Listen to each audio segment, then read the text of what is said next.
মার্কিন president Donald ট্রাম্পের সমর্থন সত্ত্বেও সুবিধা করতে পারছে না ক্রিপ্টোর বাজার। ভূরাজনৈতিক জটিলতা, সোনা ও রূপার দরের ক্রমাগত ওঠানামা ও মার্কিন সুদের হার না কমায় বেশ কয়েক মাস ধরেই ঝুঁকিতে ডিজিটাল মুদ্রার বিনিয়োগকারীরা।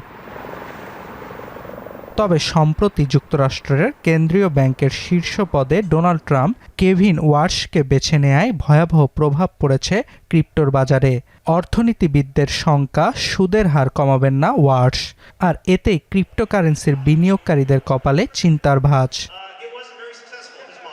এ সপ্তাহে ১৬ মাসের মধ্যে সর্বনিম্ন পর্যায়ে পৌঁছেছে ক্রিপ্টোকারেন্সির বাজারে সবচেয়ে জনপ্রিয় বিটকয়েনের দাম। বর্তমানে ৬০,০০০ মার্কিন ডলারে মিলছে একটি বিটকয়েন, যা ২০২৪ সালের পর সবচেয়ে কম। এতে করে এবছরে প্রথম ২ মাসেই বিটকয়েনের দাম কমেছে প্রায় ২৪%। এছাড়াও কমেছে ইথেরিয়াম, বাইন্যান্স কয়েন, সোলানা সহ অন্যান্য ক্রিপ্টোর দামও।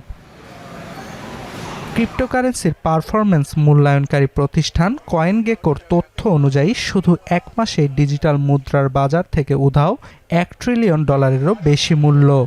বিশেষজ্ঞরা ক্রিপ্টোর এই দরপতনকে উল্লেখ করেছেন ক্রিপ্টো উইন্টার নামে। এর আগে ২০২৪ সালে ক্রিপ্টোকারেন্সি বিনিময় প্রতিষ্ঠান এফটিএক্সের আর্থিক জালিয়াতির দায়ে বড় দরপতন দেখে ডিজিটাল মুদ্রার বাজারটি।